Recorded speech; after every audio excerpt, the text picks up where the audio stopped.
Nous allons parler du sang de Jésus, la voix du sang de Jésus. Alors, je vais parler comme si je parlais à des personnes qui ne connaissent pas la Bible, qui ne l'avaient jamais lue. Il y a une histoire qui s'est passée dans la Bible. La Bible dit qu'il y avait deux enfants que Adam et Ève ont eu, Caïn et Abel. Et arrivé à un moment de leur relation, Caïn était jaloux d'Abel et la Bible dit que Caïn a tué Abel. Et lorsque Caïn a tué Abel, Caïn se disait qu'il en avait fini avec la vie d'Abel, mais il y a quelque chose qui s'est passé. Dieu est descendu et Dieu a demandé à Caïn, où est ton frère? Et Caïn a répondu, je ne suis pas le gardien de mon frère. Quand il a répondu comme ça à Dieu, Dieu a dit, en fait, la voix du sang de ton frère crie de la terre jusqu'à moi. Donc, il a fallu qu'il y ait cet incident, ce meurtre, pour que Dieu nous fasse savoir que le sang a une voix. Et que le sang de chaque personne parle. Dieu dit, ton frère est mort, mais j'entends toujours la voix de son sang. Tu as assassiné ton frère, mais la voix du sang de ton frère crie de la terre jusqu'à moi. J'aimerais dire à cette génération où l'avortement est devenu un jeu, où les filles avortent et se disent qu'elles n'ont rien fait de mal, elles ont juste eu des écoulements sanguins. Tout avortement est un meurtre. La preuve que c'est un meurtre, il y a du sang qui coule. Et c'est le sang du fœtus en question qui part. Et toute personne qui commet l'avortement, il faut savoir que tu as tué juste un œuf, tu n'as pas tué une âme. La voix du sang des enfants crie de la terre jusqu'à vous. Chaque personne qui est tuée de manière illégale, qui est assassinée de manière illégale, la voix de son sang se plaint devant Dieu. Dieu a créé l'homme avec trois parties. Nous avons un corps, une âme et un esprit. Et la partie de l'homme que l'homme ne peut pas tuer, c'est l'âme. Un homme peut juste tuer ton corps et il s'arrête là. Mais ton âme continue de vivre. Et il y a malheureusement beaucoup d'âmes, de beaucoup d'enfants, de beaucoup de bébés qui crient dans le monde spirituel. Si un jour Dieu ouvre vos yeux dans un rêve ou dans une vision, vous allez pouvoir voir comment parfois vous êtes quelque part. Et je suis convaincu qu'il y a quelqu'un qui m'écoute, il y a eu un rêve comme ça, où tu entends la voix de beaucoup d'enfants qui pleurent à la fois. Ou on entend des enfants pleurer dans un endroit lointain, tu ne vois pas où c'est exactement, mais c'est comme s'il y a beaucoup de bébés réunis dans un endroit qui pleurent, mais tu ne vois pas les corps. Il y a quelqu'un qui a déjà fait un rêve comme ça, où tu entends la voix des enfants qui pleurent, mais tu ne vois pas des corps. Ce sont des enfants qui ont été assassinés illégalement, en général par l'avortement. J'en parle parce que l'avortement est en train d'être banalisé au point où dans les pays dits développés, qui sont en réalité très sous-développés, c'est que les gens même font des marches, des meetings pour réclamer le droit à l'avortement. C'est-à-dire qu'ils veulent qu'on leur donne le droit de pouvoir tuer sans que ce soit un problème. Je ne sais pas si un jour l'Afrique va en arriver là, mais je pense que ça ne va pas arriver par la grâce de Dieu. Les pays que nous appelons à tort pays développés, en fait, ils ne le sont pas. En fait, le développement, ce n'est pas le développement des bâtiments, des routes et des voitures. Le développement, c'est le développement des mentalités. Quand dans un pays, la mentalité et les mœurs des gens régressent, ils sont sous-développés. Quand dans un pays, tuer n'est plus c'est plus quelque chose de grave, c'est le sous-développement moral. Et ça, c'est plus grave que le fait de ne pas avoir de routes. Nous, on n'a pas encore beaucoup de routes, mais on a beaucoup de valeurs. Beaucoup de pays africains n'ont pas encore beaucoup de grands buildings, mais on a beaucoup de grands principes. Et je vous dis, mes frères et sœurs, ne riez jamais avec l'avortement. Et quand quelqu'un vous fait savoir qu'il ou elle a avorté, ne lui parlez jamais de ça comme si la personne s'était mouchée. Il faut lui faire réaliser que ce que la personne a fait est aussi grave que le fait de prendre un couteau de gorger un être humain. C'est pareil, c'est un assassinat. Le mot avortement même, je crois, est un euphémisme. C'est trop atténuant. C'est un assassinat. C'est un assassinat. Faire passer une grossesse, c'est assassiner un enfant. Et chaque fois que tu assassines un enfant, si tu ne te répands pas comme il se doit, la voix du sang de l'enfant va crier de la terre jusqu'à Dieu. Et ce qui se passe, c'est quoi? C'est que lorsque la voix du sang d'Abel criait, ça fait descendre Dieu. Dieu est descendu.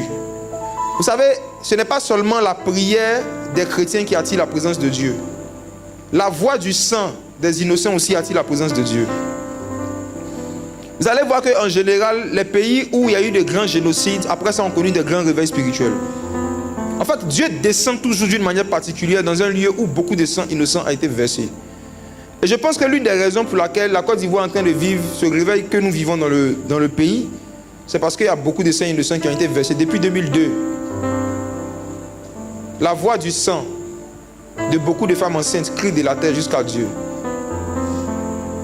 Vous allez voir que la plupart de ceux qui étaient les chefs de cette rébellion de 2002, la plupart sont morts. Ceux qui sont encore vivants survivent. Vrai ou faux?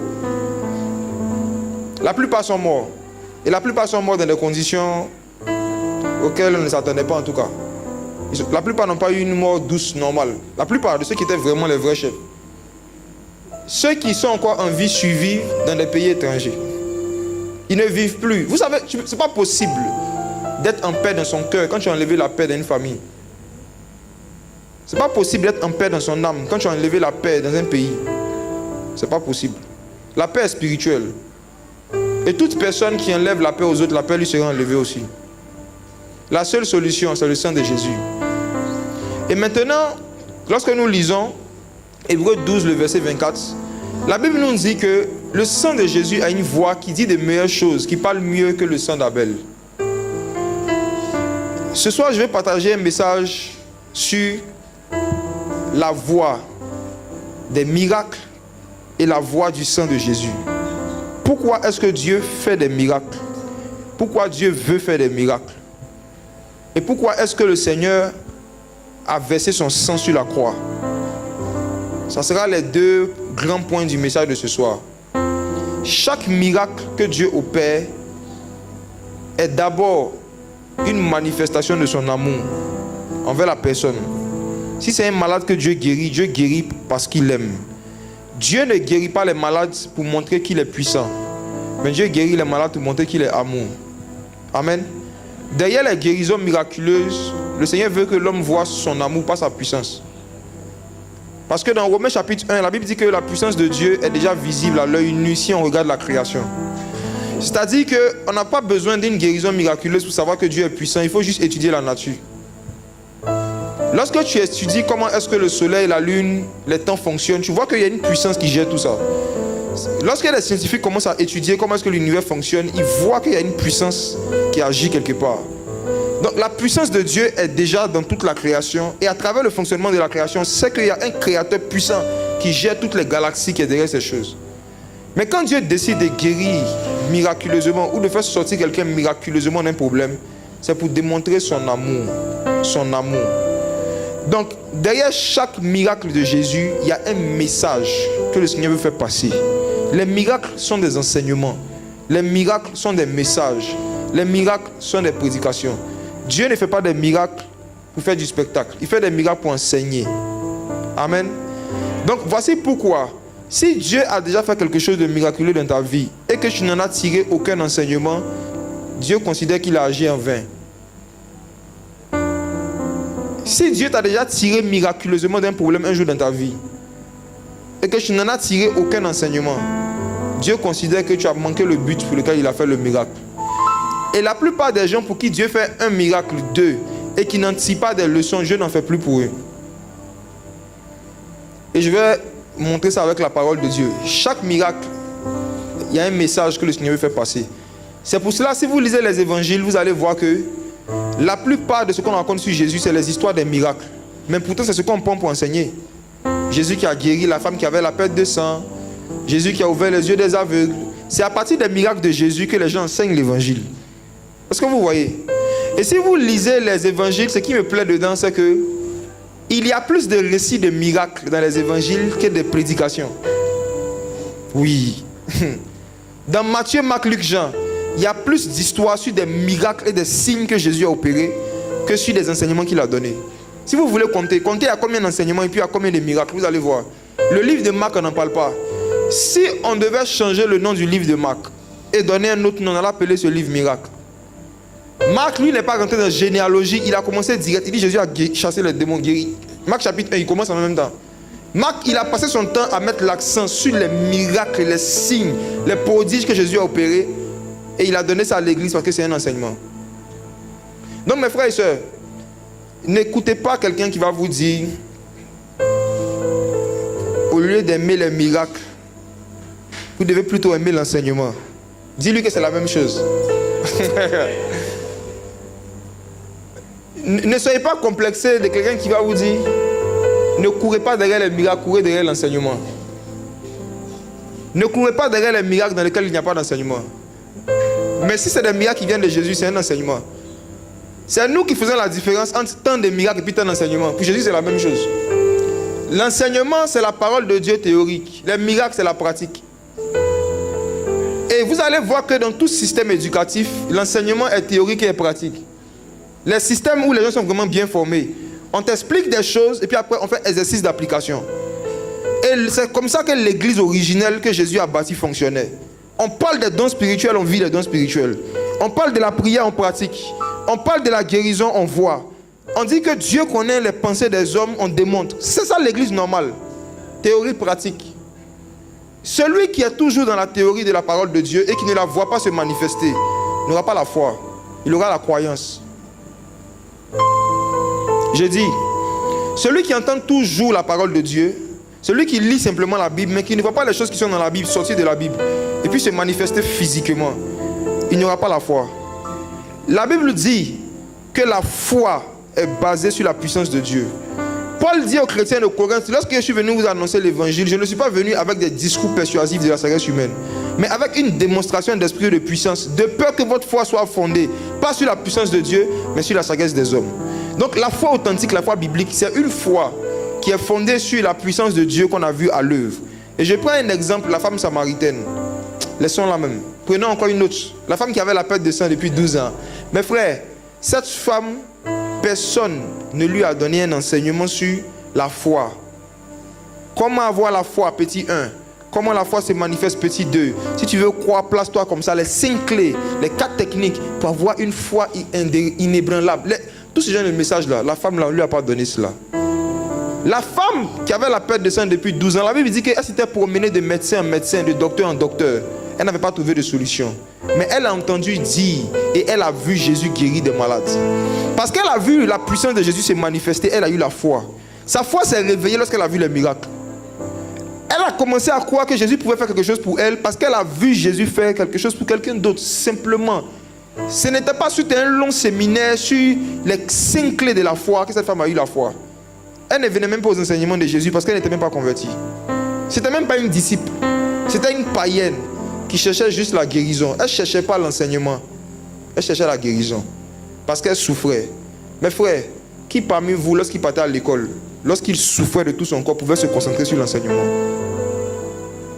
Qui parmi vous peut faire une fièvre de 40 degrés puis être concentré sur l'enseignement?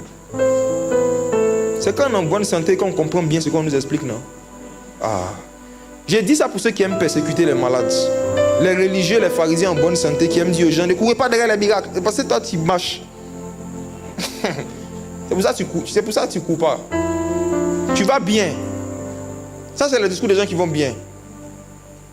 Soit des gens qui vont bien ou soit des personnes qui ont mis leur croyance en Dieu pour avoir quelque chose qu'ils ne l'ont pas eu et qui disent Dieu ne guérit pas. La croyance est basée sur des théories et des discours. La foi est basée sur des expériences. La femme qui avait la perte de sang depuis 12 ans a cru que Jésus pouvait la guérir parce qu'elle a vu Jésus guérir d'autres personnes. La Bible dit que dans le ministère de Jésus, il est arrivé un moment où une puissance sortait de lui et guérissait tous ceux qui le touchaient. Donc elle aussi a dit, bon, si moi aussi je touche le bord de son vêtement, je serai guéri, c'est simple. Elle ne connaissait pas des versets. Elle ne connaissait pas Ésaïe, elle ne connaissait pas toutes ces choses. Elle connaissait le vêtement de Jésus. C'est tout, hein. Je dis ça pourquoi? Parce qu'il y a beaucoup d'enseignements qui circulent sur Internet sur comment devenir héros. Il y a des héros de la foi. Comment devenir un bulldozer de la foi. Comment devenir un géant. Les 5 clés, les 4 clés, on va vous blaguer. Écoutez, faites, et puis venez me faire signe. Faites-moi le point sur les exploits que vous avez fait avec votre grande foi tirée des enseignements de 2 heures sur la foi. Si vous lisez les évangiles, j'ai pris le temps de regarder ça, vous allez voir qu'il y a des gens que Jésus a félicités pour leur foi. Il leur a dit, je n'ai jamais vu une aussi grande foi. Je n'ai jamais vu une aussi grande foi. Vous allez remarquer que dans les évangiles, tous ceux à qui Jésus a dit, je n'ai jamais vu une aussi grande foi, c'était des païens. Oui. Tous ceux à qui Jésus a dit, tu as une grande foi, c'est des gens qui n'étaient pas encore convertis. C'est des personnes qui n'étaient pas ses disciples. C'est des personnes qui ne participaient pas aux enseignements de Jésus, mais qui manifestaient plus de foi que ceux qui étaient enseignés matin, midi, soir sur la foi. Et l'histoire se répète. Moi, les gens qui avaient des grandes foi, que Jésus pouvait faire des miracles pour eux, en général, que j'ai connu dans le ministère, ce n'étaient pas des chrétiens. Il y a une vidéo qu'on a encore sur YouTube, on est allé dans un village, il y a une femme, elle avait les 2 pieds penchés comme ça. Elle était infime, des gens l'avaient soulevée pour l'envoyer à un de nos programmes. Et j'étais en train de parler avec elle, je vous recommande de voir la vidéo, ceux qui n'ont pas vu ça. Et puis j'ai commencé à lui parler de la guérison. Elle avait vu d'autres, il y avait quelques boiteux qui avaient été guéris avant elle, elle les regardait. Et pendant que je parlais avec la maman, lui a dit, qu'est-ce que tu crois que Dieu peut te faire marcher? Elle dit, oui, je crois. Elle ne nous a même pas laissé finir de prier. Elle s'est levée, elle a commencé à courir. C'est pas une chrétienne, hein. Elle ne parle pas français. C'est pas pour dire qu'elle est à l'école, elle connaît les versets. Elle ne sait pas lire. Elle a vu Jésus guérir son chef du village devant elle. S'il a guéri, il peut me guérir, c'est fini. On s'arrête là. Elle avait une grande foi. On n'a pas enseigné sur la foi ce jour-là. Ce jour-là, je me rappelle que c'est l'évangélisation la plus amusante que j'ai jamais faite. J'ai raconté une histoire aux gens. J'ai raconté des histoires ce jour-là. On a raconté des histoires, littéralement parlant. J'ai pris une histoire, j'ai raconté des histoires. Et puis à la fin, j'ai dit, vous voyez l'histoire de la femme araignée, les frères qui étaient là. J'ai raconté une histoire. Et puis quand on a fini, j'ai dit, vous voyez l'histoire là. La femme araignée, c'est vous. Elle est mi-homme, mi-animal. C'est vous. Vous êtes homme, mais il y a un côté animal en vous. Jésus peut enlever. Venez, c'est fini. On n'avait pas le temps. On était fatigués. Mes frères et sœurs, ce soir, je vais vous parler du fait qu'un miracle, il y a un message dedans. Et le message dedans, c'est que Dieu te dit crois. Quand Dieu fait un miracle pour quelqu'un, il dit regarde, tu vois ce qui est en train de se passer, crois. Quand Dieu te montre dans sa parole, regarde ce que j'ai fait dans la vie de Moïse, regarde ce que j'ai fait pour la femme qui avait la perte de sang. Regarde ce que j'ai fait pour tel malade, je peux le faire pour toi. Crois. C'est tout ce qu'il demande, crois seulement. Crois seulement. La foi. J'espère que ceux qui ont besoin de guérison, vous m'écoutez. Pourquoi? Parce que vous devez comprendre que Jésus, il dit qu'il t'en sera fait selon ta foi.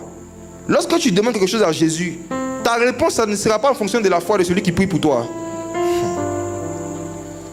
Celui qui prie pour toi peut lui-même douter. Quand même il regarde ton problème, là, il se dit, Dieu peut l'aider, mais vous ne pouvez pas le frustrer, faire semblant de prier. Père, aide-le. Dans son cœur, il doute. Mais il sait son visage, puis il doute, et puis il prie. Il t'en sera fait selon ta foi, pas selon lui sa foi.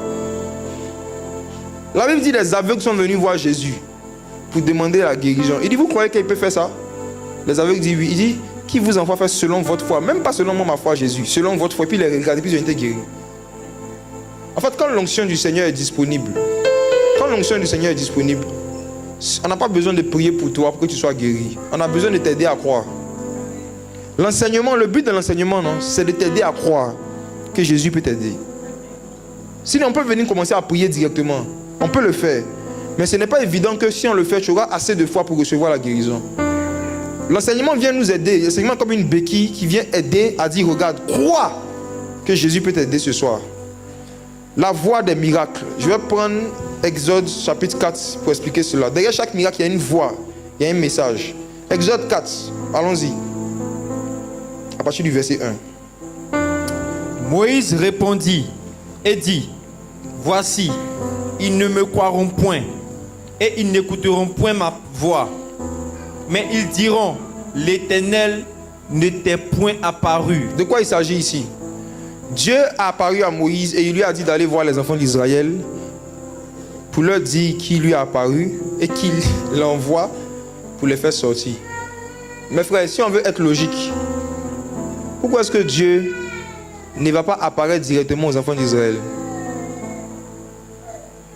Pourquoi est-ce que Dieu fait les choses comme ça? Pourquoi est-ce qu'il ne descend pas directement? Il peut apparaître à qui il veut, n'est-ce pas? Pourquoi le Seigneur n'apparaît pas aux enfants d'Israël comme ça? Et puis il leur parle directement comme il est en train de parler à Moïse. Pourquoi Dieu fait ça? Qui, c'est comme moi, déjà posé la question, pourquoi est-ce que Jésus n'apparaît pas simplement aux païens et puis ils vont se convertir? Qui s'est déjà posé la question? Ça m'a fatigué dans le début de ma foi. Il a fait l'évangélisation, je ne comprends pas même. En fait, avant moi, je ne trouvais pas la nécessité d'évangéliser. J'ai dit, Jésus est apparu à Paul, non?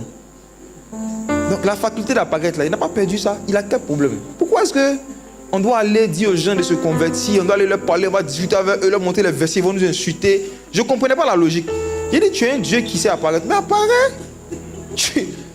Le gars que tu veux convertir, tu lui apparais, il se convertit. Il voyait la vie chrétienne facile, simplement. Donc il a dit, moi en tout cas, tant que Dieu ne me répond pas, il n'évangélise pas. Il n'a qu'il apparaisse aux gens. Et puis un jour, il m'amène cette histoire. En fait, comprenez ceci. Dieu est l'être le plus protocolaire que vous n'allez jamais rencontrer. Ça veut dire quoi? Dieu a des protocoles, il a des manières de faire, des principes auquel lui-même il se soumet. C'est comme quelqu'un qui travaille, qui a bâti peut-être cette salle, qui est l'image peut-être d'une entreprise, et puis qui dit qu'avant de rentrer dans la salle, tout le monde doit se laver les mains avec un gel douche, et puis porter un masque. Et celui-même qui a donné la règle, là, lui-même, il le fait avant de rentrer dans la salle. C'est pas parce que c'est sa salle que lui, il va dire qu'il ne va pas se laver les mains, se mettre le masque. Il le fait. Il se soumet lui-même à ce qu'il a établi pour donner un modèle à imiter à ceux qui le regardent. Et c'est comme ça que Dieu fonctionne. Dieu établit un protocole sur la terre. Chaque fois que Dieu veut faire quelque chose pour un homme, il faut qu'il passe par un homme. Je reprends. Chaque fois que Dieu doit intervenir miraculeusement dans la vie d'un homme, cela doit passer obligatoirement par un homme. Je vous dis que si vous ne comprenez pas cela, vous allez vous séduire vous-même, vous allez vous mentir et on va vous mentir que vous n'avez pas besoin des hommes, vous avez besoin de Dieu seul. Or même Dieu a besoin des hommes. Regardez, Dieu veut se révéler aux enfants d'Israël, mais il y a un protocole prophétique qu'il a établi de toute éternité. Il ne peut pas venir régler un problème important dans la vie d'un humain s'il n'y a pas un humain. Il faut qu'il passe par un homme. Ce protocole était tellement important, Dieu se soumettait tellement à ça, que lorsque Dieu voulait faire quelque chose de miraculeux en Israël et qu'il ne trouvait pas un homme qui pouvait envoyer, Dieu lui-même prenait une forme d'homme et il venait. À cause du protocole. Le protocole dit qu'il faut que tout ça passe par un homme. C'est pas un homme que le péché est rentré dans le monde. C'est pas un homme que la maladie est rentrée dans le monde. C'est pas un homme que les problèmes ont commencé dans le monde. Il faut forcément que ce soit par un homme que ça finisse. Donc si Dieu veut sauver quelqu'un dans ta famille, il va chercher un homme ou une femme disponible qui peut utiliser, il ne va pas aller apparaître. Et même pour Paul, parce que j'étais un enfant, je n'avais pas vu un détail. Jésus est apparu à Paul mais il ne l'a pas converti. La Bible dit que quand Jésus est apparu à Paul, il a dit pourquoi me persécutes-tu? Il dit on se connaît où? Il dit je suis Jésus que tu persécutes. Paul dit ok on fait quoi ensuite? Il dit il y a un homme qui s'appelle Ananias, c'est lui qui va te parler, puis il a disparu. Mes frères, Jésus ne viole jamais ses protocoles. Il ne viole pas le protocole. Il n'a pas le droit d'évangéliser quelqu'un directement. Arrêtez de mentir. Même Paul, ce n'est pas Jésus qui l'a converti. Jésus lui est apparu, c'est tout. La Bible dit que quand Jésus lui est apparu, il est devenu aveugle. Il est tombé. Et il est resté dans le jeûne 3 jours. Et Jésus allait apparaître à Ananias maintenant. Pour dire Ananias, j'ai apparu à un gars là. Mais comme tu connais le protocole, non, je ne peux pas le baptiser. Je ne peux pas moi-même le... Va faire ça. Et Ananias maintenant est venu. Jésus est apparu à Paul. Ananias aussi est apparu à Paul. Et Ananias est venu apparaître à Paul parce que Jésus lui est apparu. Et il a dit à Paul que Jésus m'a envoyé vers toi pour que je prie afin que tu sois rempli du Saint-Esprit. Et la Bible dit qu'il est venu. Il a prié pour Paul, les écailles de ses yeux sont tombés. Et c'est là que Paul a été rempli du Saint-Esprit. Maintenant, Moïse, donc pour revenir à l'histoire, c'est pareil. Dieu veut délivrer son peuple, il faut qu'il respecte le protocole. Il faut qu'il passe par un homme. Donc il choisit Moïse. Il dit à Moïse, je vais t'envoyer. Maintenant Moïse dit, je vais venir dire aux gens, Dieu m'a apparu, il y a quelle preuve? Mes frères et sœurs, j'aimerais que vous deveniez exigeants avec les gens qui aiment dire que Dieu leur a apparu. J'aimerais que ce soir, après ce message, vous deveniez comme les enfants d'Israël. Qu'est-ce que si vous voyez quelqu'un sur YouTube, vous voyez quelqu'un à Abidjan, quelqu'un quelque part, qui dit que Jésus lui a apparu, lui a dit de devenir pasteur, qui vous donne des preuves? C'est trop facile. C'est trop facile. Chacun peut se lever, vous dire que Dieu m'a apparu. Et puis il m'a dit que c'est moi qui dois venir vous aider. Comment ça tu fais pour savoir que c'est vrai? Moïse dit, Seigneur, si je viens juste avec un témoignage d'apparition, ils ne me croiront point. Et Dieu n'a pas dit que c'est pas normal. Dieu dit c'est normal. C'est parce que c'était des Hébreux. C'était des gens qui connaissaient les choses de Dieu. Ils savent que dans l'affaire d'apparition, les gens mentent beaucoup. Alléluia. Amen. Le nombre de vidéos qu'il y a sur YouTube où les gens disent qu'ils sont allés au ciel, que Jésus leur a apparu, qu'ils ont vu le paradis. Tu as l'impression qu'il y a certains qui ont un laissez-passer pour le ciel que Dieu leur a donné. Ils vont chaque week-end. Ils visitent l'enfer, ils visitent le paradis et ils viennent avec des nouvelles révélations que Paul avait oublié d'écrire dans la Bible. On est dans une génération où il y a beaucoup d'apparitions. Beaucoup d'apparitions. Que les gens disent que Dieu leur a apparu, Jésus leur a apparu. Moïse était un homme prudent. Il dit, Seigneur, l'expérience surnaturelle que je suis en train d'avoir avec toi ne suffit pas pour faire de moi un homme de Dieu. C'est pas parce que tu m'es apparu que je vais commencer à prêcher. Il dit, Seigneur, si je m'amuse comme ça, ce type d'auditoire avec qui je m'en vais, eux, ils sont exigeants. Ils vont dire, Dieu t'a apparu. C'est faux. Prouve-nous. Regardez la réponse de Dieu. Il dit, Seigneur, ils ne me croiront point. Exode 4, verset 2. L'Éternel lui dit, qu'y a-t-il dans ta main? Il répondit, une verge. Verset 3. L'Éternel dit, jette-la par terre. Il la jeta par terre et elle devint un serpent. Moïse fuyait devant lui. Ensuite, L'Éternel dit à Moïse, étends ta main et saisis-le par la queue. Il étendit la main et le saisit, et le serpent redevint une verge dans sa main. verset 5. C'est là, dit l'Éternel, ce que tu feras, afin qu'ils croient que l'Éternel, le Dieu de leur père, t'est apparu, le Dieu d'Abraham, le Dieu d'Isaac et le Dieu de Jacob. Regardez, Dieu n'était pas contre le fait que des hommes décident de ne pas croire à un homme qui n'a pas de preuve que Dieu lui a apparu. Dieu n'a jamais été comme ça et il n'est pas comme ça jusqu'à aujourd'hui. Quand Moïse a posé le problème que Seigneur, si je me base juste sur le fait que tu m'as apparu pour aller évangéliser, il y aura un problème. Parce que le dernier CV qu'ils ont de moi, c'est que je suis un meurtrier. J'ai versé du sang innocent. Oui, Moïse avait tué un soldat. Et ses propres frères l'ont menacé pour dire, toi, on va te dénoncer. On t'a vu, on va dire, Moïse a eu peur, il a fui. Moïse, étant dans le cas de ce que j'ai expliqué au début, il a versé du sang innocent. Et le sang des Égyptiens criait de la terre jusqu'à Dieu. Moïse avait versé du sang innocent. Il avait assassiné un homme. Donc son passé, pour lui, le disqualifiait d'être utilisé par Dieu. Comme une soeur qui m'écoute, qui se dit que parce qu'elle a déjà avorté, il y a des choses que Dieu ne peut pas faire par ses mains. J'aimerais te dire que l'homme que Dieu a le plus utilisé pour faire des prodiges était un assassin. Il s'appelle Moïse. Je ne connais pas combien de fœtus tu as assassiné. Mais si comme Moïse, tu croises le même Dieu ce soir, il va t'utiliser comme il a utilisé Moïse. Le passé d'un homme ne le disqualifie jamais pour recevoir une onction. Jamais. Jamais. Peu importe les péchés que quelqu'un a fait dans le passé, cela ne peut jamais empêcher Dieu de l'utiliser à un niveau où même les saints n'ont pas été utilisés. C'est le niveau d'humilité et de repentance qu'un homme manifeste devant Dieu qui détermine le niveau de puissance qu'il lui donne. J'ai dit c'est le niveau de repentance qui détermine le niveau de puissance. Le niveau de repentance. Moïse était un homme repentant. Quand Dieu est venu le croiser, il dit Seigneur, je reconnais que même si c'était Aaron même qui avait dit que Dieu lui a apparu, j'allais croire. Parce que lui il a un bon CV. Mais moi on me connaît au quartier. Ma famille me connaît. Je vais venir un matin, il commence à évangéliser. Moi qui l'appelle est bien. Je vais parler de Jésus aujourd'hui. Je vais juste venir dire que Jésus m'a touché. Ils ne me croiront point. Est-ce qu'on ne te croit point? Peut-être que tu m'écoutes à la radio et que quand tu parles de Jésus, on ne te croit point. On ne te croit pas parce que ce que tu dis n'est pas logique, mais parce qu'on te connaît. La connaissance que les gens ont de ton passé les empêche de croire en ton présent. C'est comme ça que les humains sont. Tu ne vas pas les changer. La connaissance qu'on a du passé de quelqu'un peut faire que souvent on doute de son présent. Il faut donner des preuves que Jésus nous a visités. Les preuves. Voici. Le Seigneur dit à Moïse, qu'est-ce que tu as dans ta main? Tu veux des preuves? Je suis d'accord avec toi. Il faut qu'on donne des preuves à ces gens parce qu'effectivement tu étais un tueur. Qu'est-ce que tu as dans ta main? Il dit une verge, un morceau de bois. Le Seigneur dit, jette ça. Jette le morceau de bois. Vous savez, le morceau de bois que Moïse avait dans sa main est l'image parfois de certains péchés qu'on garde. Parfois, tu peux te débarrasser de beaucoup de péchés et puis il y a un seul que tu continues de faire secrètement. Souvenez-vous que c'est avec la même main et le même bois que Moïse avait tué l'Égyptien. La même main qu'il avait pour tuer l'Égyptien, cette main-là retenait encore un morceau de bois sec. C'est l'image de certaines choses qu'on garde encore dans nos vies. Il y a des péchés parfois que quelqu'un garde, il cache. Tu peux même vivre avec la personne et puis ne jamais savoir qu'il continue de faire ça régulièrement.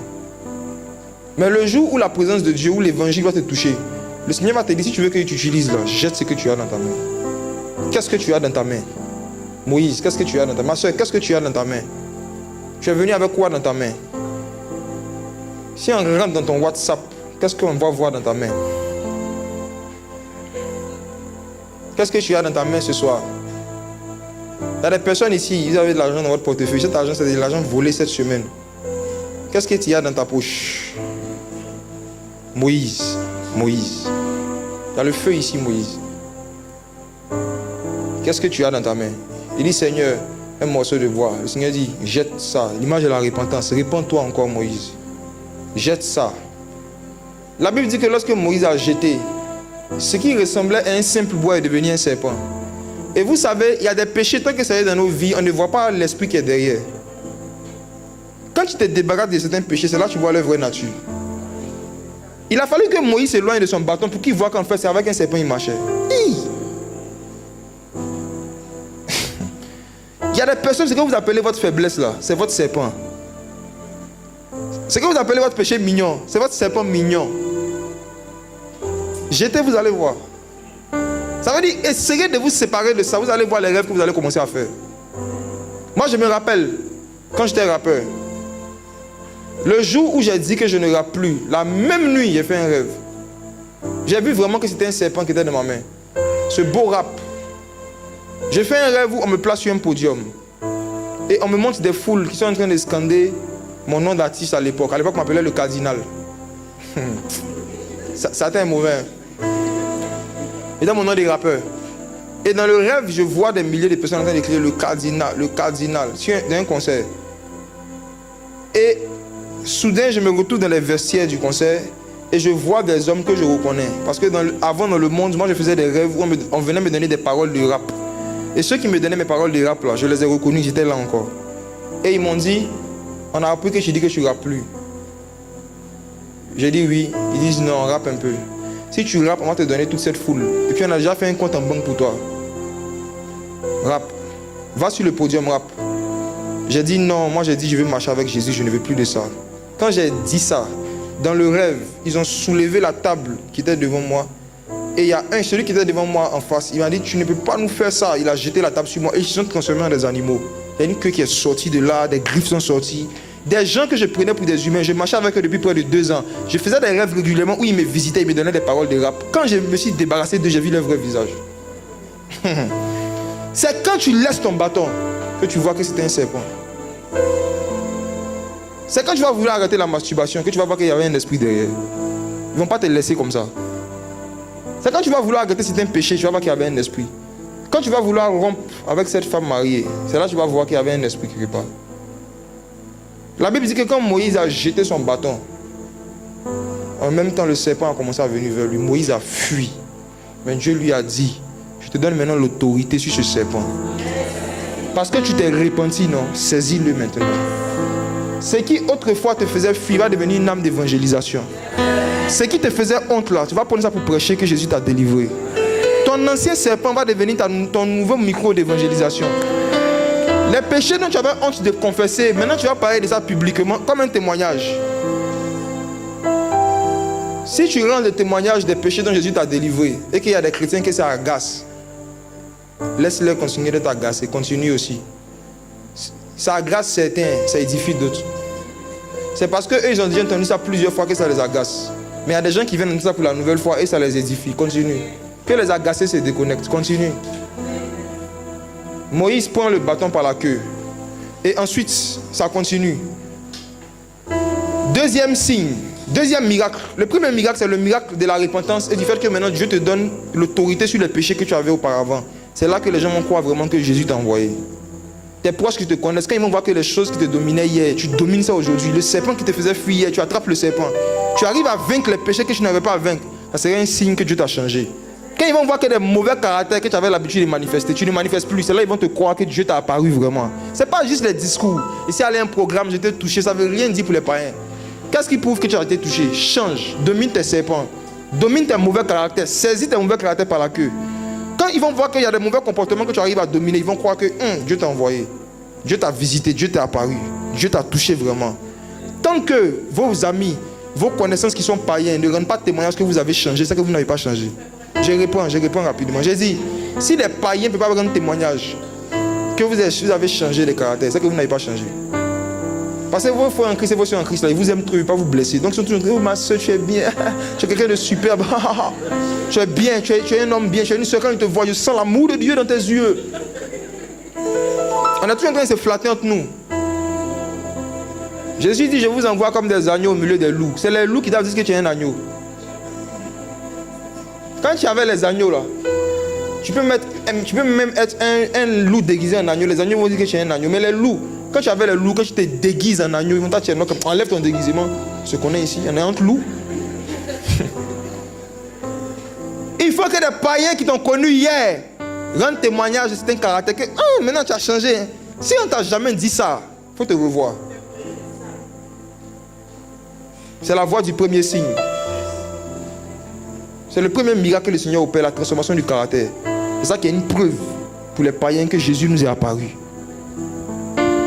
Deuxièmement, le Seigneur dit, mets ta main, verset 6. J'aime toute cette histoire. Verset 6, Exode 4. L'Éternel lui dit encore, mets ta main dans ton sein. Il mit sa main dans son sein, oui. Puis il la retira. Et voici sa main était couverte de lèpre, Wow. blanche comme la neige. Verset 7. L'Éternel dit, remets ta main dans ton sein. Il remit sa main dans son sein, puis il la retira de son sein. Et voici, elle était redevenue comme sa chair. Voici le deuxième miracle. Et le deuxième message qui est derrière ce miracle. Le sein, c'est le cœur simplement. Dieu dit à Moïse, mets ta main sur ton sein. Ça veut dire qu'il faut regarder ce qu'il y a à l'intérieur de ton cœur. Moïse regarde son cœur, il voit que son cœur est sale comme la lèpre. Simple. Mets ta main dans ton sein ce soir. Quelles sont les pensées qui t'animent le plus en journée? Tu vas voir que ton cœur est horrible comme la lèpre. Mets ta main dans ton sein. C'est un examen personnel de son propre cœur. Regarde ton cœur. C'est ce que Dieu disait à Moïse. Regarde ton cœur. Quand tu regardes les gens, c'est ce que tu penses. Il y a des chrétiens, quand ils vont dans les réunions de famille, ils sont sûrs que toutes leurs tantes sont sorcières. C'est ce qu'ils pensent. C'est ce qu'il y a dans leur cœur. Mais dans leur visage et dans leurs mots, c'est bonjour tata. Bonjour tata. Et puis dans ton cœur, dit sorcière là. Tata. Tu es hypocrite. Dis avec moi hypocrisie. L'hypocrisie chrétienne. Où tu penses du mal des païens qui t'ont rien fait. Mais dans tes attitudes et dans ton sourire, tu es radieux. Mets ta main dans ton sein. Tu as quel genre de pensée qui t'anime par rapport aux gens? Qu'est-ce que tu penses des gens? Est-ce que tu te comportes vraiment avec les gens en fonction de ce que tu penses d'eux? Ou souvent tu mimes d'être à l'aise avec eux, alors que dans ton cœur, tu les braises, comme on dit ici.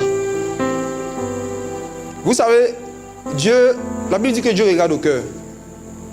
Ce qu'on dit avec nos bouches, Dieu n'écoute pas. Dieu n'écoute jamais les paroles qui sortent de la bouche d'un homme. Il regarde toujours les paroles qui sortent de son cœur. Quand on vient prier, Dieu n'écoute pas nos bouches, il regarde nos cœurs. Donc, Dieu regarde qu'est-ce que tu penses de l'autre, de ton prochain, qu'est-ce que tu penses de ta tante, qu'est-ce que tu penses de ton papa, qu'est-ce que tu penses de ta maman. C'est en fonction de ça qu'ils disent que tu as la lèpre dans ton cœur, bien tu n'as pas la lèpre. Et souvent, il y a beaucoup de jeunes qui ont la lèpre, la haine dans leur cœur, contre leur papa, contre leur maman.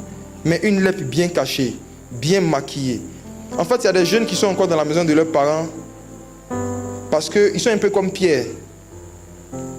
Dans Jean chapitre 6, la Bible dit qu'un jour, Jésus a donné une parole qui avait énervé ses disciples. Tous ses disciples étaient énervés. Mais ce n'est pas tout le monde qui est parti. Il y a certains qui étaient énervés qui sont restés. Il y a d'autres qui se sont énervés qui sont partis.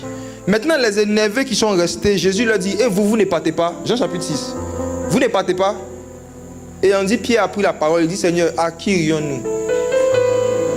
Souvent on pense ce verset, on pense que c'est humilité. Quelqu'un dit, à qui irions-nous? Ça veut dire que si on avait un autre endroit, on serait parti depuis. À qui irions-nous? Nous on va partir où? Les parents sont bien placés. S'ils marchent plus, ils peuvent manger. Nous on va aller où? On te suit, on comprend pas. On n'aime pas se rectifier, on fait comment? Il y a des jeunes comme ça qui vivent dans la maison de leurs parents. Ils sont en mode à qui irions-nous? Vous êtes encore chez vos parents parce que vous ne travaillez pas. Il y en a qui sont encore chez leurs parents parce qu'ils n'ont pas encore le bac. Il y en a qui sont encore chez leurs parents. Leur rêve, c'est d'avoir examen puis une bourse à l'étranger. Il y a beaucoup qui veulent aller étudier à l'étranger, pas parce qu'ils se disent que là-bas il y a des études de meilleure qualité, mais parce qu'ils veulent fuir leurs parents. Ils sont en mode à qui irions-nous? Tu as l'argent de la vie. À qui irions-nous? C'est toi qui paye, qui me donne à manger. À qui irions-nous? À qui irions-nous? Pierre était comme ça avec Jésus. À qui irions-nous?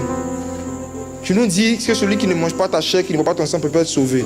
Or, dans la loi, il est écrit qu'on ne doit pas manger la chair et le sang. Mais à qui irions-nous? Pierre et ses amis, la Bible dit qu'après ils ont réuni Jésus pour dire, nous qui avons tout quitté pour te suivre. Il faut citer ça, hein. Le gars là a dit de laisser le travail. Pierre avait son business de poissons.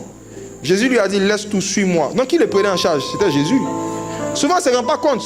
Mais Jésus n'était pas pauvre matériellement. Il prenait en charge 12 garçons. Ok. Jésus avait demandé à 12 personnes de laisser leur travail pour le suivre. Les 12 seulement. Les autres disciples, là, eux, ils pouvaient aller au travail et puis venir prêcher. Vous pouvez aller au travail, écouter la parole. Donc c'est facile pour eux de partir.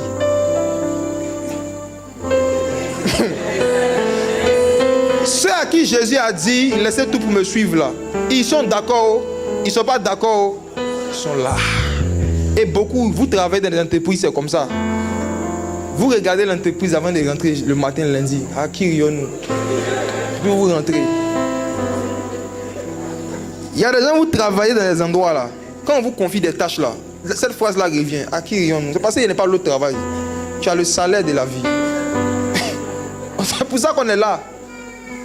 Mes frères et sœurs, qu'est-ce qu'il y a dans vos cœurs? Ça, c'est la lèpre.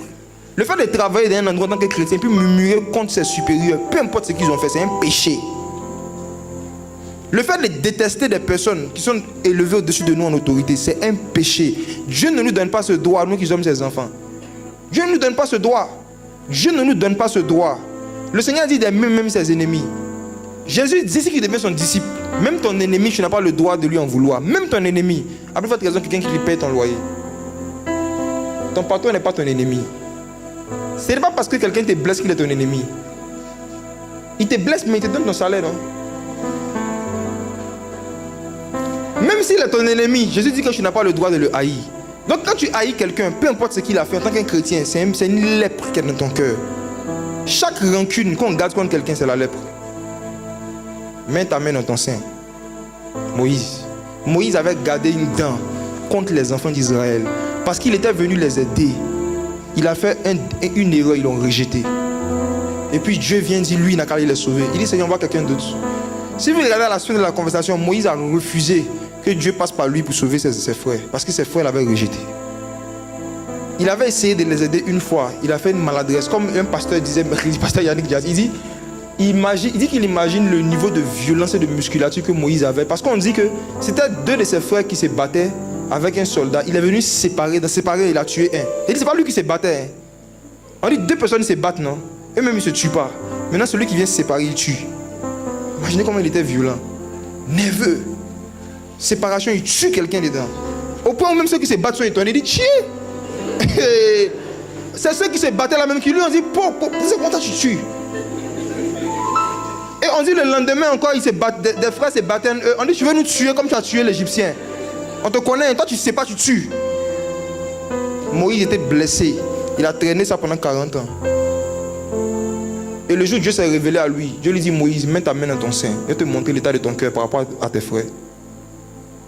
Il met sa main, il sort, il dit, regarde. La lèpre. Le Seigneur dit, bon, on va faire quelque chose, remets ta main encore. La Bible dit que quand il met, Dieu lui donne un cœur nouveau. Ah. La Bible dit que quand il met la main, il sort, ça devient comme la chair. Dieu enlève le cœur de pierre. Il lui donne un nouveau cœur. La voie du deuxième signe. C'est quand des païens, certains de tes proches qui savent que tu leur en veux, qui savent que tu ne les aimes pas beaucoup, vont voir que tu leur montres de l'amour maintenant. Ils vont croire que Dieu t'a visité. Oui. Quand les personnes voient que tu étais désagréable avec eux avant et maintenant tu es aimable, ils vont croire que toi tu es chrétien vraiment. Ton cœur. Vous savez, la rancune, c'est quelque chose qu'on ne peut pas cacher pendant longtemps. Est-ce que vous connaissez ce qu'on appelle rire avec nervosité?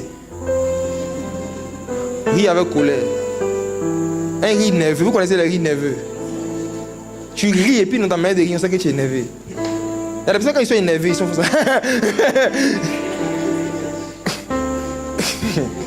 Et souvent dans nos élans d'hypocrisie, vis-à-vis des personnes qu'on déteste, non, on a des rires nerveux. On a des formes de joie qu'on manifeste pour cacher notre frustration. Il y a des personnes, quand on les blesse, ils commencent à rire beaucoup. Il y a des personnes, quand on les blesse, ils rient beaucoup. Et ils pensent qu'en riant, les gens ne vont pas se rendre compte qu'ils sont en colère. Or, souvent, ils font des rires nerveux. Mets ta main dans ton sein ce soir. Le Seigneur va te donner un nouveau cœur. Reconnais que ton cœur, il y a la lèpre dedans. Il va changer ton cœur. Maintenant, voici ce que le Seigneur dit pour continuer. Exode 4 toujours. On arrive maintenant au verset 9. C'est là maintenant qu'on va parler du sang de Jésus. Verset 9. S'il ne croit pas même à ces deux signes, s'il ne croit pas à ces deux miracles, oui, et n'écoute pas ta voix, tu prendras de l'eau du fleuve, wow, tu la répandras sur la terre Et l'eau que tu auras prise du fleuve deviendra du sang sur la terre. Le Seigneur dit, s'ils n'ont pas cru dans le fait que tu étais délivré du péché, s'ils n'ont pas cru dans le fait que ton cœur, ton comportement a changé, il faut utiliser maintenant le sang. Le Seigneur a donné 3 signes à Moïse, 3 miracles. Chacun de ces miracles avait un message. Et le Seigneur dit que si le message de ta délivrance du péché ne les a pas touchés, si le message du changement de ton cœur ne les a pas touchés, parle-leur du sang. Parle-leur du sang de Jésus. Vous allez voir que le 3e signe est venu à la fin. Je vous dis que quand vous évangélisez là, ne commencez pas à parler du fait que Jésus a versé son sang. Parlez du fait que Jésus vous a délivré d'un péché. C'est la technique d'évangélisation la plus efficace. Il faut parler de ce que Jésus a fait pour toi. Ta lèpre qu'il a enlevée là, parle de ça. Ton serpent sur lequel tu as donné la victoire de dominer, parle de ça. Maintenant, si les gens ne croient pas en ça, parle maintenant du sang. Maintenant, dans cette phrase, le Seigneur a donné l'origine du sang de Jésus. En fait, cette conversation que Dieu est en train d'avoir avec Moïse était très profonde.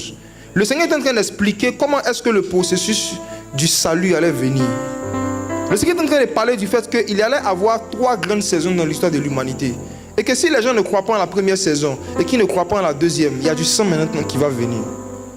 Il dit, tu prends le fleuve et c'est le fleuve qui va se changer en sang. Il est en train de parler de l'origine du sang de Jésus. Et maintenant, j'aborde ce point. D'où vient le sang de Jésus? Le sang de Jésus ne vient pas des rapports sexuels entre Marie et Joseph. La Bible dit que Marie était vierge lorsqu'elle est tombée enceinte par la vertu du Saint-Esprit. Mais pourtant, malgré qu'un homme ne l'a pas connu, il y avait du sang dans le corps de ce fœtus. D'où venait ce sang? Malgré que le sang de Marie n'est pas versé, ça veut dire qu'elle n'a pas été déviergée, il y avait quand même du sang. Scientifiquement parlant, c'est impossible d'expliquer la manière dont le corps de Jésus était conçu. C'est un miracle simplement. C'est un miracle simplement. Maintenant, d'où vient le sang de Jésus? L'origine du sang de Jésus. On va voir ça. Regardons ensemble Actes chapitre 20, verset 28. On va voir pourquoi le sang de Jésus peut guérir n'importe quelle maladie. On va voir pourquoi le sang de Jésus peut délivrer de n'importe quelle addiction, peut régler n'importe quel problème. Parce que ce n'est pas un sang humain. Actes chapitre 20, verset 28. Oui, mon frère. Prenez donc garde à vous-même et à tout le troupeau sur lequel le Saint-Esprit vous a établi évêque pour paître l'église du Seigneur qu'il s'est acquise par son propre sang. Ok. Est-ce que tu peux relire ça dans la King James? Prenez donc garde à vous-même et à tout le troupeau sur lequel la sainte présence. Bon, c'est le Holy Ghost, c'est comme ça qu'ils ont traduit. Le Saint-Esprit vous a établi évêque pour nourrir l'église de Dieu qu'il a acquise par son propre sang. On nous dit ici que c'est le Saint-Esprit qui a établi des gens évêques pour paître l'église de qui? L'église de Dieu. L'église de Dieu. Qu'il s'est acquise par son propre sang. Le propre sang de qui? De Dieu.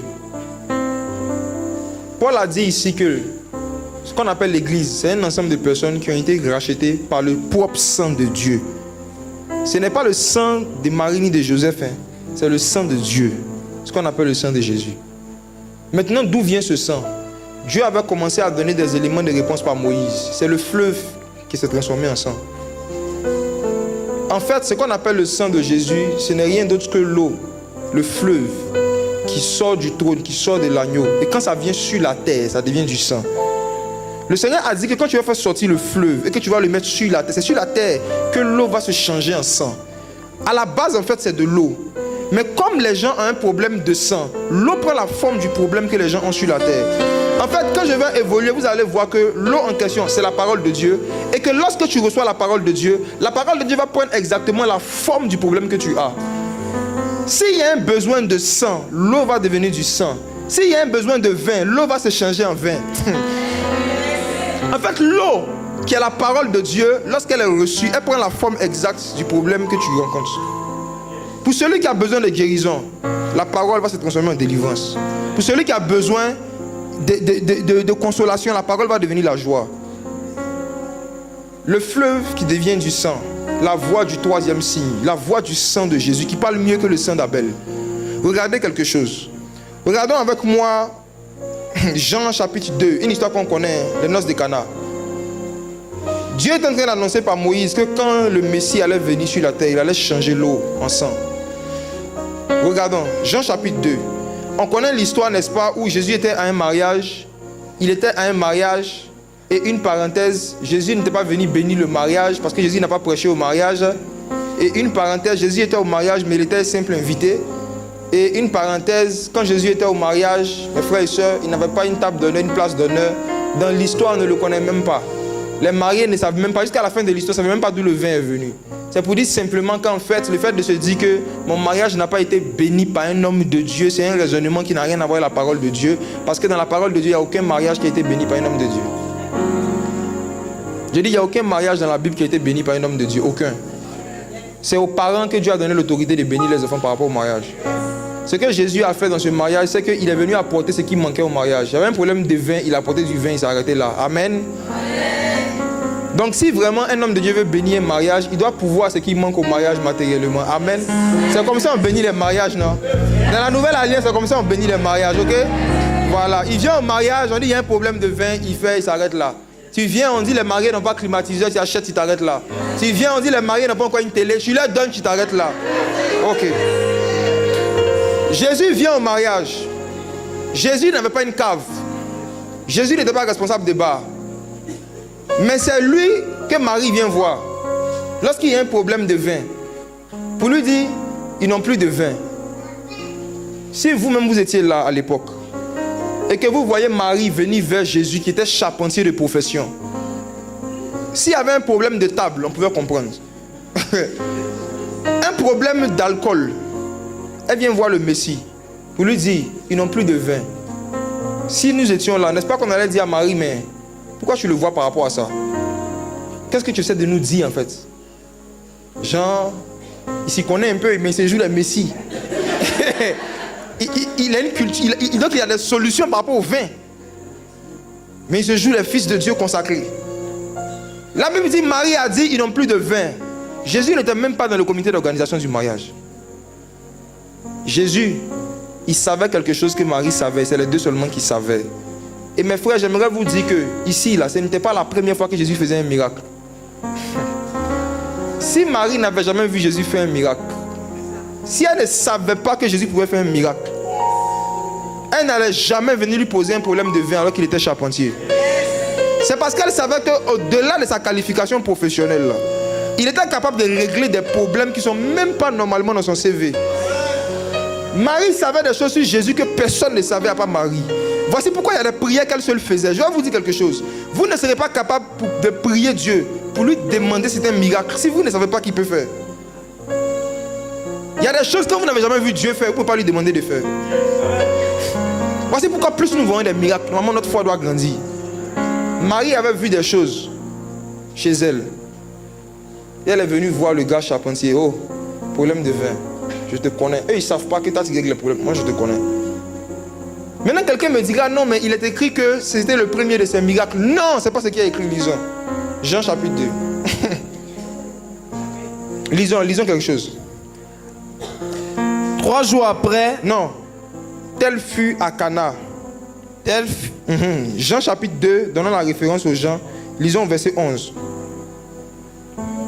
Verset 11.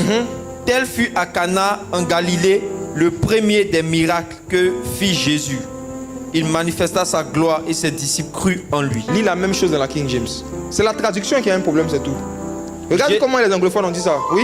Jésus fit le commencement de ses miracles à Cana de Galilée et il manifesta sa gloire et ses disciples crurent en lui. Dans Louis II, on dit c'est le premier. Dans la King James, on dit c'était le commencement de ses miracles à Cana.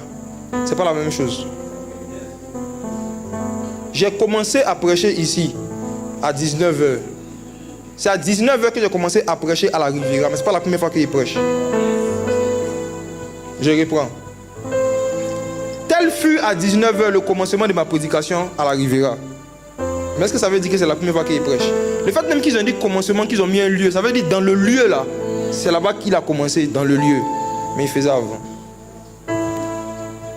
D'où la réaction de Marie. Ils n'ont plus de vin. Et il a dit quoi? Mon heure n'est pas encore venue.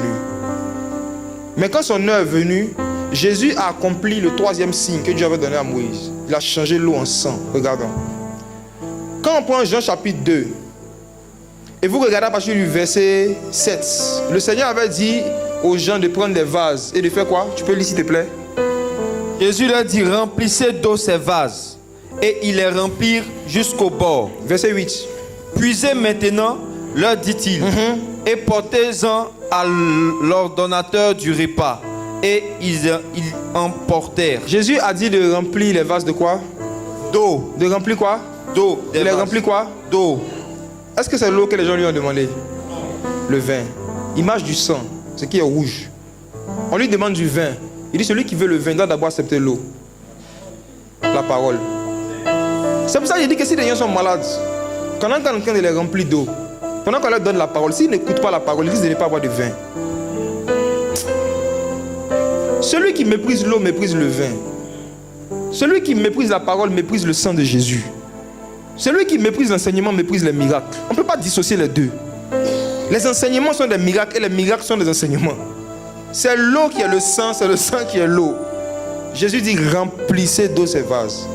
J'aimerais vous dire que si vous êtes des vases, si vous êtes des gens nés de nouveau, si vous voulez que Dieu vous utilise toujours pour apporter du vin dans la vie des gens, ayez l'habitude de vous remplir d'eau. Méditez la parole. Remplissez-vous de la parole. Écoutez des enseignements. Quand vous avez du temps, gavez-vous de la parole. Jésus n'utilise que les vases qui sont remplis d'eau. Ceux qui ont un peu d'eau, il ne les utilise pas, je vous assure. Si vous lisez le verset qui a précédé, vous allez voir qu'avant que Jésus demande qu'on remplisse ces vases avaient déjà de l'eau. Regardez au verset 6, mais ce n'était pas suffisant. Jean 2, verset 6. Or, il y avait là 6 vases de pierre destinés aux purifications des Juifs, autant pour moi, et contenant chacun 2 ou 3 mesures. Ils avaient déjà 2 ou 3 mesures d'eau. Le niveau de parole, le niveau de connaissance que ces vases avaient ne peut pas être utilisé pour apporter le vin dans la vie des gens. Le Seigneur dit remplissez. Alléluia. Amen. Si tu veux que Dieu t'utilise pour apporter la joie, la consolation, la délivrance, il faut te remplir d'eau. La parole, c'est l'eau qui sera jetée sur la terre, qui va devenir le sang. C'est l'eau qui va se changer en vin. Et lorsqu'ils ont rempli les vases d'eau, ces vases étaient remplis d'eau. Maintenant au verset 8, Jésus dit, puisez maintenant, leur dit-il, et portez-en à l'ordonnateur du repas. Et ils en portèrent. Mes frères, dans cette histoire, souvent, on ne félicite pas ces serviteurs. On ne se rend pas compte de leur foi qu'ils ont manifestée. Déjà, remarquez que les vases dans lesquels Jésus leur a dit de mettre de l'eau, ce n'étaient pas les vases d'honneur qu'on utilise dans les mariages. C'était Seridaka. Oui, regardez. Regardez le verset 6. On dit les vases servaient à quoi? Purification des Juifs. Purification, c'est quoi? C'est ablution.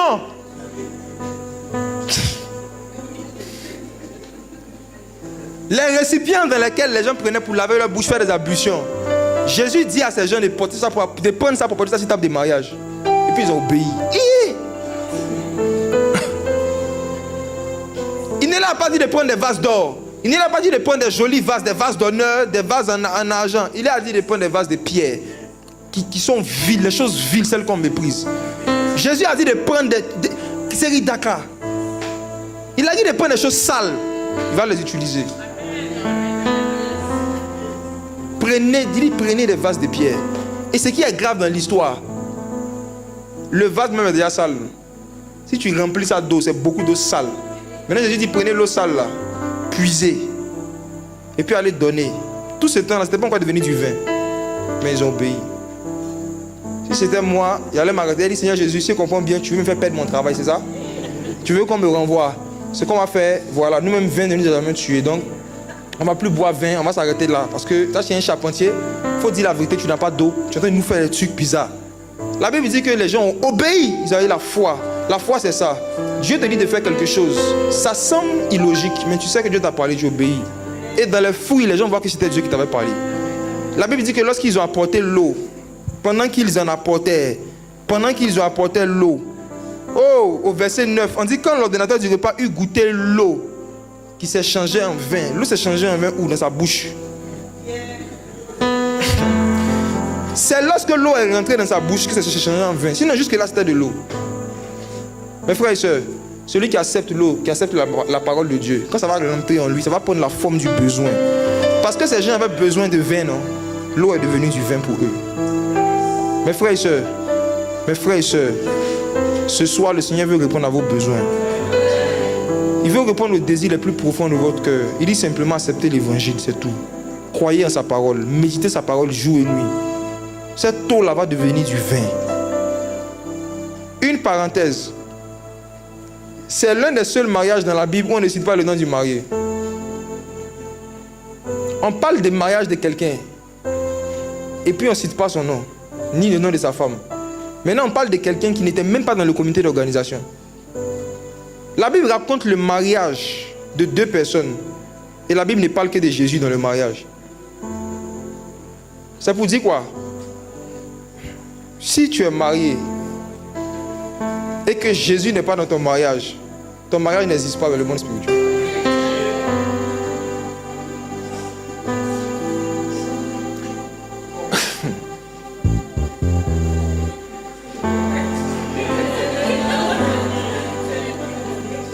Les mariages où Jésus n'est pas présent, ces mariés n'ont pas de nom.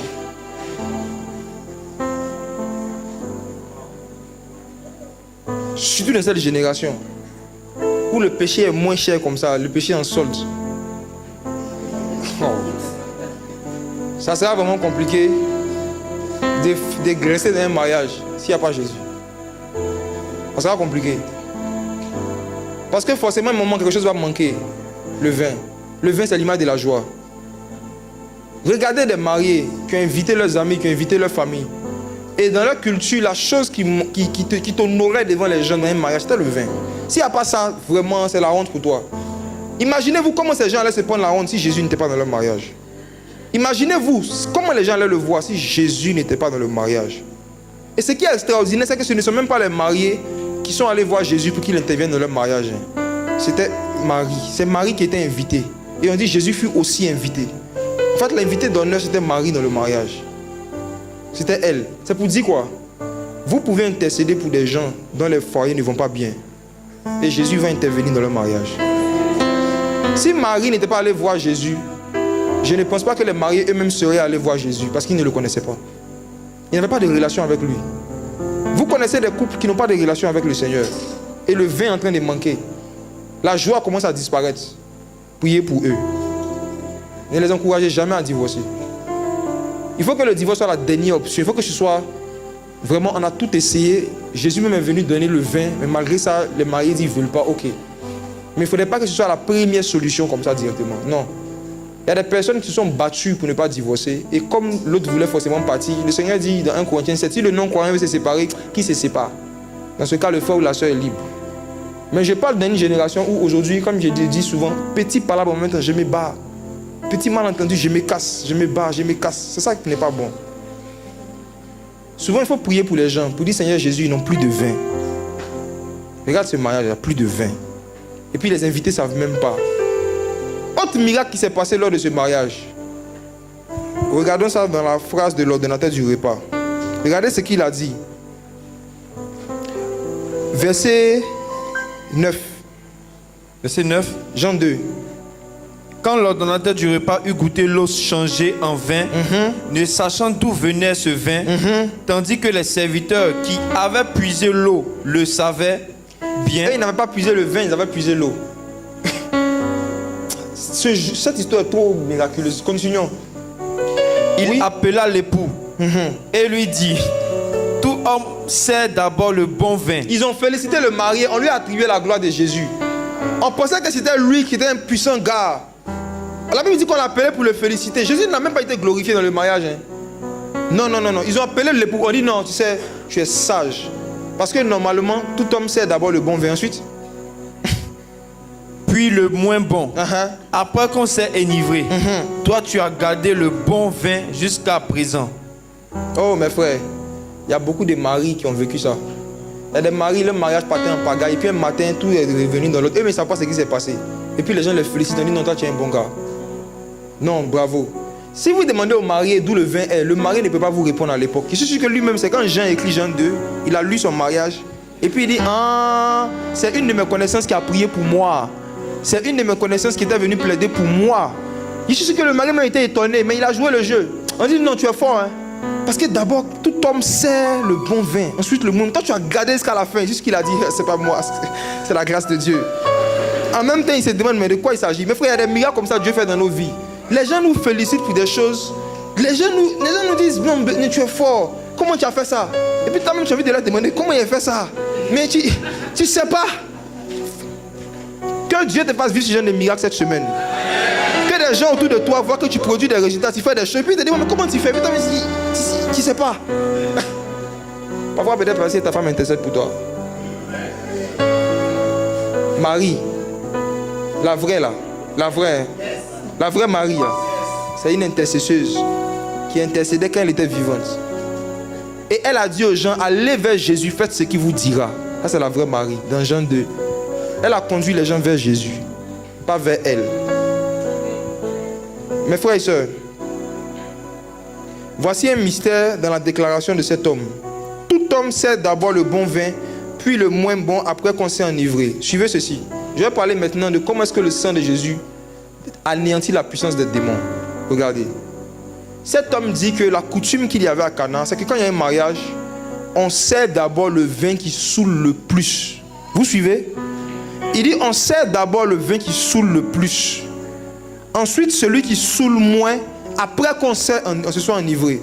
C'est exactement ce que le monsieur a fait. Il n'a pas dérogé à la règle. Justement, il a donné le vin qui saoule, il a donné le moins bon, mais les gens n'étaient pas encore enivrés. Voici pourquoi on a dit qu'il manque du vin. Parce que l'objectif du mariage, c'était que les gens soient enivrés. C'était une culture, c'était un peuple qui aimait l'alcool, qui partait dans les mariages dans le but de se saouler. Donc si on ne s'est pas saoulé à ton mariage n'a pas réussi. Si on ne s'est pas enivré à ton mariage, le mariage n'est pas encore fini. On ne peut pas mettre fin au mariage tant qu'on n'est pas enivré. L'homme est en train de nous révéler ici la culture des gens de Cana. Il dit à Cana ici, on va dans un mariage, le but c'est d'enivrer les gens. Donc on sait d'abord c'est le vin qui enivre. Ensuite quand ils sont saoulés, on leur donne ce qui n'est pas de bonne qualité pour qu'ils ne voient pas parce qu'ils sont saoulés. Et puis après maintenant on leur donne de l'eau, même ils peuvent penser que c'est encore du vin parce qu'ils sont saoulés. Mais ce qui s'est passé à ton mariage, c'est que les gens ont bu le bon vin, ils ont vu le moins bon. Ils étaient toujours les yeux clairs, ils disent mais on n'est pas encore saoulés, c'est que ce n'est pas le bon vin qu'on a bu. Et Marie allait dire, oh, c'est soyez. Regardez ce qui s'est passé. En fait, pour la première fois dans l'histoire de Cana, les gens ont servi tous les types de vins qu'ils avaient. Le bon vin, le meilleur, mais personne n'a été saoulé.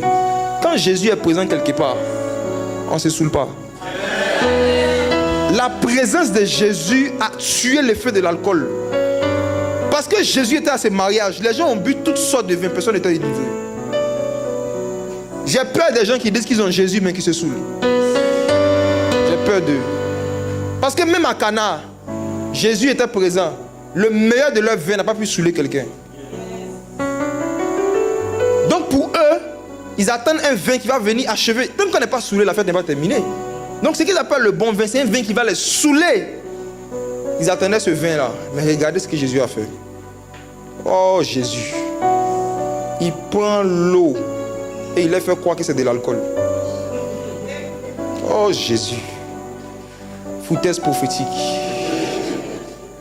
Jésus a fait boire de l'eau à tous ces gens-là. Et dans leur bouche, ça avait le goût du meilleur vin.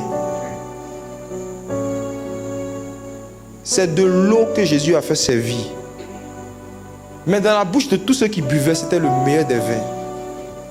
Au point où ils ont félicité un innocent dans l'affaire. Ils disent, waouh. Quelle est cette qualité de vin que tu nous donnes? Voici ce que ça veut dire. Le sang de Jésus détruit la puissance de l'alcoolisme. Le sang de Jésus peut tuer la puissance de la drogue. Il y a un esprit qui est responsable d'enivrer les hommes.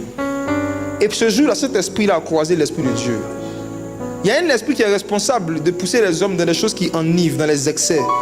Mais parce que Jésus était là, il n'y avait plus d'excès. Et mes frères et sœurs, vous qui fumez, qui m'écoutez, il y a des gens qui m'écoutent, vous fumez.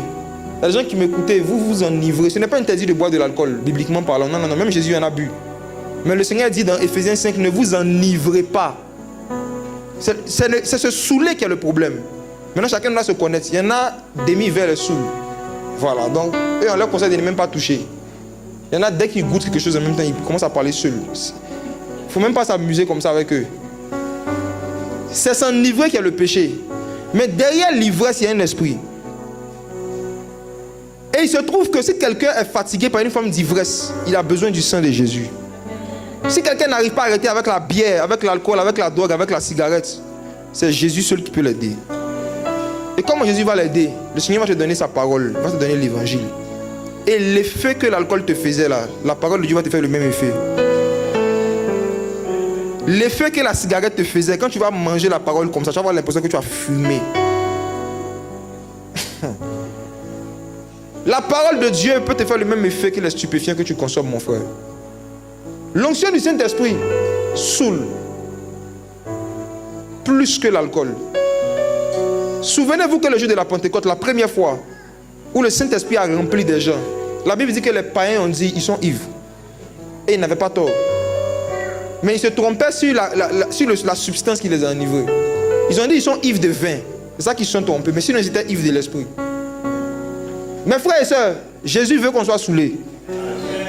Mais pas avec l'alcool, avec l'onction. On est des êtres qui avaient été créés pour vivre en état d'ivresse. Oui. Dans le monde physique, quand tu dois rouler une voiture, on dit que c'est déconseillé de conduire en état d'ivresse. Mais dans le royaume des cieux, c'est déconseillé de conduire quand tu n'es pas en état d'ivresse. Dans le royaume des cieux, si tu veux conduire quelque chose, il faut que tu sois ivre de l'esprit. Il faut que tu sois rempli de l'onction. C'est déconseillé de faire des choses importantes quand tu n'es pas dans l'état d'ivresse. Voici pourquoi les apôtres étaient enseignés mais n'étaient pas en état d'ivresse. Jésus leur a dit, n'allez pas parler de moi, hein. Ne prêchez pas, attendez ici, dans la chambre haute. C'est déconseillé de conduire quand tu n'es pas en état d'ivresse. Le Seigneur dit, ne prêchez pas à toutes les nations, attendez un peu. C'est moi qui vous ai dit, allez, prêchez. Mais vous devez attendre. Vous recevrez une puissance lorsque le Saint-Esprit surviendra sur vous. Quand vous serez en état d'ivresse, vous serez mes témoins. Et la Bible dit que quand l'onction est venue, ils ont commencé à se comporter comme des gens qui étaient saoulés. Nelivo sabrechita. C'est un homme saoulé qui parle, qui ne sait pas ce qu'il dit, mais qui ne peut pas s'arrêter. Les clauses de Mali de Bas. La clouse de Paris d'Aliavas. Les clouses de Paris de Lebes.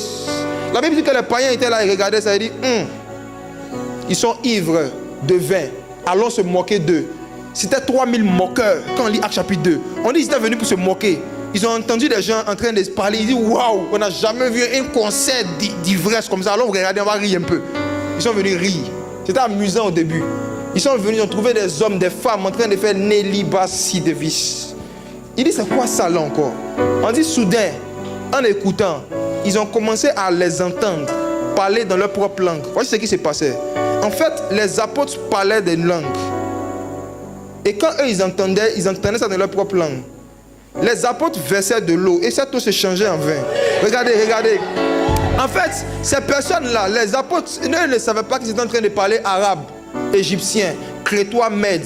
Et ils étaient en train de dire Nelibro Shidelibas, Nalobreki Nelibas. Maintenant, ceux qui écoutaient, lorsque l'eau sortait des apôtres et que l'eau arrivait dans leurs oreilles, ça se transformait en arabe. Il y avait un interprète. Il y avait quelqu'un qui traduisait en diverses langues. Sinon, c'était la même langue de feu. Mais quand ça arrivait dans la bouche, quand ça arrivait dans les oreilles des auditeurs, ça prenait une autre forme. Ça prenait la forme de la langue qu'ils voulaient entendre. Parce que c'était impossible que si les apôtres humainement étaient vraiment en train de parler toutes ces langues-là, que les gens les entendent. Pourquoi? Imaginez-vous, 120 personnes en train de parler en anglais, en chinois, en français, en japonais. Même si toi tu es francophone, tu ne pourras rien entendre. C'est du brouhaha. Mais la Bible dit que chacun les entendait parler dans sa langue. Il y avait un interprète. Entre les apôtres et la foule, il y avait le Holy Ghost, le saint fantôme. J'aime comment les anglophones ont traduit son nom dans la Bible. Holy Ghost. C'est le seul fantôme qui est saint. Ghost veut dire fantôme en anglais. C'est le seul qui est mort et qu'on peut continuer de prier parce qu'il est ressuscité. Marie est morte, elle n'est pas encore ressuscitée. Elle attend la résurrection des morts au dernier jour. Voici pourquoi on n'a pas la prier. Mais lui, il est mort, il est ressuscité. Holy Ghost. Les gens, ils ne faisaient que laisser l'eau qui était en eux sortir, ça se changeait en vin.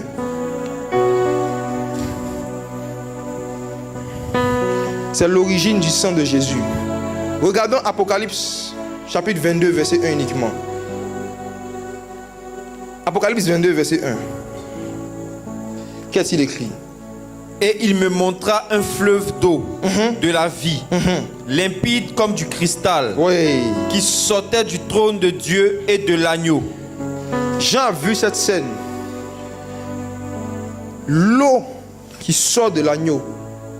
Mais quand cette eau vient sur la terre, comme Dieu avait dit à Moïse, quand cette eau quitte l'eau et que cette eau touche la terre, ça devient du sang. Ce que nous appelons le sang de l'agneau, c'est de l'eau du fleuve qui est venue sur la terre pour nous sauver. La preuve, lorsqu'il est mort, un soldat a voulu savoir s'il était vraiment mort. La Bible dit qu'il a pris un outil et il a percé son côté. Et qu'est-ce qui est sorti? Le fleuve qui sort de l'agneau. À chaque fois que tu as l'opportunité d'entendre l'évangile pur, limpide, tu as l'opportunité d'expérimenter le sang de Jésus. Quand l'évangile simple et authentique est donné, c'est le sang authentique de Dieu qui se manifeste. Et lorsque ce sang se manifeste, le Seigneur neutralise la puissance des esprits impurs. Là où il y avait l'ivresse, l'ivresse s'arrête. Là où il y avait la maladie peut s'arrêter. Et le Seigneur ici a dit clairement à Moïse que le but du sang, c'est d'apporter un jugement sur les démons. Exode chapitre 7, verset 17 à 18. Le sang de Jésus nous donne la victoire sur les démons. Exode chapitre 7. Si les démons et les sorciers te fatiguent, mon frère, écoute-moi. La solution, c'est le sang de Jésus. Ce n'est pas la prière d'un homme de Dieu. Si le sang de Jésus est avec toi et est en toi, tu auras une victoire constante sur les démons. Exode 7, verset 17 à 18. Ainsi parle l'Éternel. À ceci tu connaîtras que je suis l'Éternel. Je vais frapper les eaux du fleuve Oui. avec la verge qui est dans ma main. Et elles seront changées en sang. Avec la verge qui est dans la main de qui? Non. Lis. Du Seigneur. Regardez les détails. Dieu est au ciel. Dieu est au ciel. Et Amen, Dieu amen, dit amen. à Moïse, il y a une verge dans ta main. Il y a un bâton dans ta main sur la terre. Ouais. Mais quand tu vas aller parler à Pharaon, il faut lui dire que je vais frapper l'eau avec la verge qui est dans ma main. Dans ma main. Yes. Regardons la suite. Dans ma main. Et elles seront changées en sang. Verset 18. Les poissons qui sont dans le fleuve périront. Le fleuve se corrompra. Et les Égyptiens s'efforceront en vain de boire l'eau du fleuve. Le Seigneur dit, Aaron a un bâton, Moïse a un bâton. Mais ce n'est pas avec le bâton d'Aaron ou le bâton de Moïse que je vais changer l'eau en sang. C'est avec la verge qui est dans ma main. Il parlait de la croix. Dieu a un morceau de bois qu'il avait toujours gardé, qu'il avait caché de toute éternité. C'était la mort de son fils. Et il était en train de dire à Moïse qu'il faut dire à Pharaon que je vais lui faire vivre ce que ceux qui vont accepter la croix vont vivre. Je vais utiliser la verge qui est dans ma main, le bâton qui est dans ma main, pour apporter un jugement sur le poisson. Écoutez, la traduction de Louis II n'est pas correcte. Tu peux relire s'il te plaît le même verset de Exode 7, verset 18 dans la King James. On dit quoi? Et le poisson qui est dans le fleuve mourra. Le poisson. Il parlait d'un poisson spécifique. Si vous regardez dans l'hébreu, c'est Dagon. Mes frères et sœurs, le même mot qui est traduit par poisson, c'est la même racine qui était traduite par Dagon dans l'hébreu. Vérifiez dans la Bible. Dag. Donc Dieu dit que je vais faire mourir le Dag, l'ancêtre des Dagon lui-même. Il parlait d'un esprit des eaux qui régnait en Égypte et qui alimentait toute l'Égypte en puissance. La Bible dit que lorsque les Égyptiens voulaient la puissance, ils partaient au bord du sacrifice, comme beaucoup de baoulés. Ils partaient au bord de l'eau, pardon, pour faire les sacrifices. Ils venaient au bord de ce fleuve-là pour se ravitailler en puissance. Jusqu'à aujourd'hui, la plupart des énergies, des puissances occultes que des mystiques veulent prendre, ils vont au bord de l'eau. Les plus grands mystiques ont des eaux qu'ils fréquentent. Ils ont des fleuves, ils ont des endroits où ils vont faire des sacrifices, ils vont faire des danses, ils vont faire des rites. Et dans l'Égypte, c'était ce fleuve-là. Il y avait un esprit qu'on appelait Dag, Dagon, mi-homme, mi-poisson. Ceux qui lisent 1 Samuel, vous l'avez déjà vu là-bas après. C'est un esprit des eaux. C'est lui qui alimentait Pharaon en puissance. Et la Bible dit que Pharaon avait l'habitude d'aller se recueillir là-bas, au bord du Nil. Il allait peut-être se recharger, il faisait des incantations. Mais Dieu dit, il va lui montrer quelque chose. Dieu avait dit à Moïse que les miracles, ça sera des jugements sur les dieux d'Égypte, sur les divinités, les démons qui règnent en Égypte. Et parmi les démons que Dieu a jugés, il y avait Dagon, l'esprit des eaux. Et cet esprit-là qui est à la base des addictions sexuelles, des maladies bizarres, des maladies occultes. Ce soir, j'aimerais dire à quelqu'un qui est venu malade, Dieu est sur le point d'utiliser la verge qui est dans sa main. Dieu va utiliser la mort de son fils pour faire mourir les choses qui veulent te faire mourir. Le Seigneur a jugé Dagon. Il a jugé Dagon. Quand ses enfants ont élevé le bâton, ils ont élevé la croix. Un jugement est venu. L'eau s'est changée en sang. Et le poisson est mort. La mort de Jésus, c'est la mort du diable. La mort de Jésus, c'est la mort de la puissance de Satan. La Bible dit qu'à la croix, Jésus a anéanti celui qui avait le pouvoir de la mort. Jésus avait accepté de porter tout le péché de l'humanité sur lui. La Bible dit que le salaire du péché, c'est la mort. On a fait un travail et au lieu que le salaire passe sur notre compte, Jésus a décidé de prendre notre salaire. Il a dit, faites-moi le virement. Tous les péchés que mes enfants ont fait là, mettez ça sur moi. Il a pris ça, il est parti sur la croix. Et le problème avec ça, c'est quoi? Satan, ne connaissant pas le mystère de la croix, il pensait que la mort de Jésus allait être la fin de la puissance de Dieu sur la terre. Il s'est dit que c'est en lui qu'habite corporellement la plénitude de la divinité. Si on a réussi à l'immoler, à le détruire, la plénitude de la divinité ne va plus se manifester sur la terre. Mais ce que Satan ne savait pas, c'est que en fait, lorsque Dieu te laisse tuer, lorsque Dieu te laisse faire mourir quelqu'un qui lui appartient, c'est pour faire sortir ce qui est en lui. En fait, c'est parce qu'il y avait la plénitude de la divinité même qui devait sortir que Dieu a fait tuer son fils. C'est parce que le sang devait se répandre sur la terre. C'est parce que le fleuve devait verser sur la terre que le Seigneur a dit crucifiez-le. La maladie, quand ça vient dans ta vie, quand tu es un enfant de Dieu, Dieu veut passer par ça pour faire sortir certaines qualités en toi. À chaque fois que tu tombes malade, si tu es chrétien, ne dis pas je suis malade, dis je suis enseignable.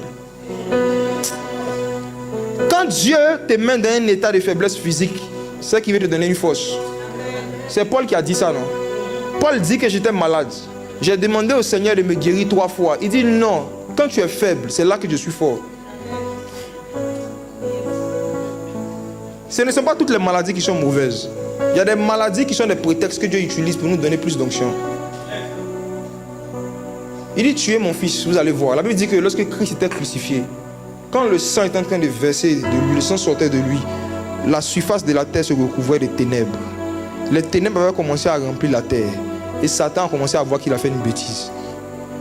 Il a commencé maintenant à dire à ses gars, s'il vous plaît, dites-lui de descendre de la croix. Dites-lui que s'il descend, on va croire en lui. La Bible dit que les mêmes personnes qui l'ont crucifié sont venues, s'il te plaît, descends, pourquoi on croit en toi? Jésus dit, il ne descend pas. Ils ont activé les 2 brigands qui étaient à côté, donc on va se moquer de lui. Dans la moquerie, il n'y a rien qui s'est converti. Comme à la Pentecôte, les gens sont venus se moquer. Il y en a 3000 qui se sont convertis. Il y a des personnes qui vont s'approcher pour se moquer de toi et puis l'onction va les prendre en même temps. Ils vont se convertir par accident. La Bible dit que les 2 se moquaient et puis avec moi, il y a un qui a une prise de conscience. Parce que pour te moquer de quelqu'un, il faut attarder ton regard sur lui. Jusque-là, ils étaient crucifiés, ils regardaient devant eux. Mais quand le diable leur a dit moquez-vous de lui, ils l'ont regardé. Et il y a un qui a vu ses mains percées. Il a vu le sang sortir. Il dit car mon voisin était le Messie. Quand tu seras dans ton royaume, souviens-toi de moi. Je ne suis plus dans moquerie. Quand tu seras dans ton royaume, souviens-toi de moi. Jésus l'a sauvé par son sang. Il dit toi, on sera ensemble, ne t'en fais pas. Mes frères et sœurs, le Seigneur ce soir, s'il y a un Dagon, s'il y a un esprit méchant avec lequel tu étais venu, qui maintenait ta vie dans un état qui ne glorifiait pas Dieu, c'est le moment où le Seigneur va le juger avec le bâton qui est dans sa main. Par la puissance de la croix, par la puissance qui est dans le nom de Jésus, c'est le temps du jugement maintenant. Le Seigneur va juger des maladies dans le corps ce soir. Le Seigneur va juger des addictions, il va juger des infirmités. Comment? Le Seigneur avait dit dans Exode, pour terminer, que Moïse, s'ils ne croient pas à la voix des 2 premiers signes, ils vont croire à la voix du dernier signe qui est quoi? La voix du sang. Le sang de Jésus dit de meilleures choses que le sang d'Abel. Le sang d'Abel criait vengeance. Le sang d'Abel criait Père, quelqu'un m'a tué illégalement, quelqu'un m'a fait du mal. Ça, malheureusement, c'est cette voix-là, la voix d'Abel qu'on entend dans beaucoup de veillées des églises évangéliques, où les gens prient pour que leur grand-mère meure, ils prient pour que leur tante meure. Tu pries pour que le sorcier qui t'a rendu malade meure. Ça, c'est la prière d'Abel. Dieu n'aime pas ce genre de prière dans la nouvelle alliance. Le sang de Jésus, la voix, c'est une voix d'intercession pour ceux-mêmes qui ont tué. Ceux qui crucifiaient le Seigneur qui lui faisait du mal, le Seigneur dit, Père, pardonne-leur, car ils ne savent pas ce qu'ils font. Voici le sang de Jésus. Il y a des personnes ici, vous êtes malades. Vous devez prier pour les personnes qui vous ont rendu malades et vous serez guéris. Si vous intercédez et vous bénissez ceux qui vous ont maudits, comme Jésus l'a dit, vous serez guéris. Il y a quelqu'un qui m'écoute qui est malade, la personne est à la radio. Je te vois par Jésus-Christ. Tu as attaché un pagne, puis tu as porté un haut blanc. Tu es en train de m'écouter actuellement sur la radio. Tu as la fièvre depuis 3 jours. Voici ce qui t'arrive. Il arrive que il y a tellement de rancœur et d'amertume que tu as emmagasiné que c'est en train de te rendre malade. Et si tu ne pardonnes pas de tout ton cœur, tu ne seras pas guéri. Peu importe le nombre d'hommes de Dieu qui vont prier pour toi, il y a une affaire de pardon que tu dois relâcher. Il y a des problèmes de maladies qui se règlent aussi simplement. Il y a des personnes qui ont besoin qu'on leur impose les mains. Il y en a qui ont besoin qu'on leur impose le pardon. Ce soir, est-ce qu'on peut prier un peu? Tenez-vous debout si vous n'avez pas un problème particulier. On va prier. Ce soir, est-ce qu'on peut prier un peu? Tenez-vous debout si vous n'avez pas un problème particulier. On va prier.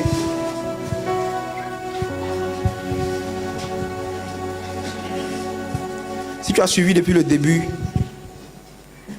on va faire ce dont on a parlé, ce que Moïse a vécu. Tu vas mettre ta main à l'intérieur de toi, c'est-à-dire que tu vas rentrer dans ton cœur, tu vas examiner ton cœur et tu vas dire, Seigneur, est-ce qu'il y a déjà de la lèpre quelque part? Tu vas t'examiner, tu vas dire, Seigneur, est-ce qu'il n'y a pas encore un bâton dans ma main? Est-ce qu'il n'y a pas encore quelque chose dans ma main que je n'ai pas abandonné, je n'ai pas relâché? Il n'y a pas de mauvaises habitudes que j'avais quand j'étais païen, que je continue de traîner aujourd'hui. Est-ce qu'il n'y a pas encore quelque chose que je cache? Ton évangile me fait voir que cette chose, en fait, c'est un serpent. Le fait d'appeler un péché ou d'appeler une mauvaise habitude qui se répète dans ta vie une faiblesse, c'est la meilleure manière de rester dedans pour toujours. Il ne faut pas appeler ça une faiblesse, il faut appeler ça un serpent, un problème grave. Et lorsque tu estimes qu'une tare qui est dans ta vie est grave, tu vas vraiment sentir ta misère. Comme la Bible dit dans Jacques, sentez votre misère. Tu vas sentir que tu as besoin d'un sauveur. Tu as besoin que Jésus agisse dans ta vie. Le pécheur qui passe son temps à justifier et expliquer son péché dans son propre cœur ne va jamais chercher le sauveur. Et il ne sera jamais sauvé réellement.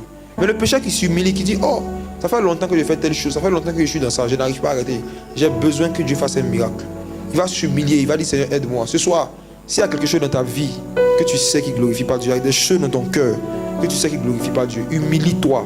Que tu sois dans la salle ou à la radio, humilie-toi. Humilie-toi devant Dieu. Dis, Seigneur, sonde mon cœur. Seigneur, toi-même regarde à l'intérieur de mon cœur. Toutes ces choses qui sont là qui ne te glorifient pas. Seigneur, purifie mon cœur. Donne-moi un cœur nouveau. Donne-moi un cœur pur. Tu vas prier pour ton cœur d'abord. On va prier pour les cœurs. Et puis après, maintenant, on va prier pour ceux et celles qui ont besoin de guérison physique. Mais j'aimerais que chacun recommande son cœur à Jésus. Si ce soir tu reconnais que tu as un mauvais cœur, tu vas dire, Seigneur Jésus, donne-moi un cœur nouveau. Donne-moi un cœur de chair. Change mon cœur. Je ne veux plus haïr personne. Je ne veux plus être hypocrite avec personne. Je veux être vrai. Change mon cœur. Prie le Seigneur. Prie le Seigneur.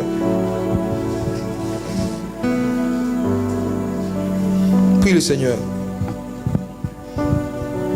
Esprit de Dieu, bouge en moi. Bouge en moi. Donne-moi un cœur nouveau. Oui, Saint-Esprit, bouge en moi, Saint-Esprit.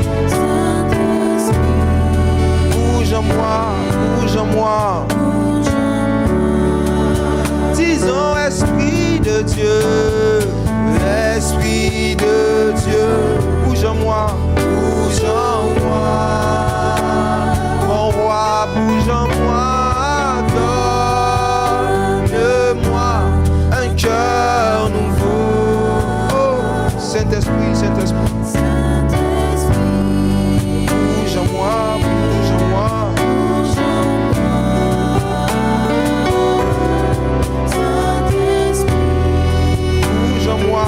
Bouge en moi. Continue Continue de prier pour ton cœur. Dis, Esprit de Dieu, bouge en moi. Donne-moi un cœur nouveau. Donne-moi des sentiments nouveaux. Donne-moi un cœur nouveau. Change-moi. Donne-moi un cœur nouveau. Saint-Esprit, bouge en moi. Saint-Esprit, Saint-Esprit, Saint-Esprit, bouge en moi. Esprit de Dieu, bouge en moi. Oh mon roi, bouge en moi. Donne-moi un cœur nouveau. Saint-Esprit, bouge en moi, bouge en moi. Bouge en moi. Saint-Esprit, bouge en moi, bouge en moi. Bouge en moi. Ah. Voici, pendant que le Saint-Esprit est en train de purifier nos cœurs, je vais lancer un appel. Si tu m'écoutes, que ce soit à la radio de cette salle, et tu n'es pas né de nouveau, tu n'as pas encore donné ton cœur à Jésus. Ce soir, je vais t'inviter à prendre cette décision de te convertir à Jésus. Peut-être que dans ton cœur, tu sens que tu dois devenir un enfant de Dieu, un disciple de Jésus. Mais tu n'as pas encore franchi ce pas-là. Ce soir, je vais t'encourager à le faire parce que c'est la meilleure protection et c'est la meilleure garantie qu'un humain peut avoir. Lorsque tu es en Jésus, que tu es en Christ, son sang te recouvre. Et à cause de son sang, les démons ne peuvent plus jouer avec ta santé. À cause de son sang, les démons ne pourront plus jouer avec ta vie. À cause de son sang, aucun esprit de famille, aucune maladie héréditaire ne pourra avoir de l'impact sur toi. Si tu n'as pas encore expérimenté la nouvelle naissance, peut-être que jusque-là, tu étais dans une religion chrétienne par habitude, tu suivais des rites, mais tu n'as jamais eu une rencontre personnelle avec l'Esprit de Dieu. Ce soir, le Saint-Esprit est là. Il veut devenir ton ami. Il veut que vous deux vous croisez. Si ça te dit de ne plus être ami du monde, de ne plus être ami du péché et de devenir ami du Saint-Esprit, tu vas prier avec moi. Tu vas dire, Saint-Esprit, deviens mon ami. Je parle vraiment à ceux et celles qui savent, qui n'ont pas de relation avec l'Esprit de Dieu. Peut-être que tu as une relation avec des hommes de Dieu. Peut-être que tu as une relation avec une religion. Mais tu n'as pas une relation personnelle avec Christ. Et tu veux que cette relation commence aujourd'hui. Pour naître de nouveau. Tu vas lui demander ça dans ton cœur simplement. Et il va venir habiter en toi. Il va te prendre par la main. Tu seras changé en une nouvelle créature. Et une nouvelle vie va commencer pour toi à partir de ce soir.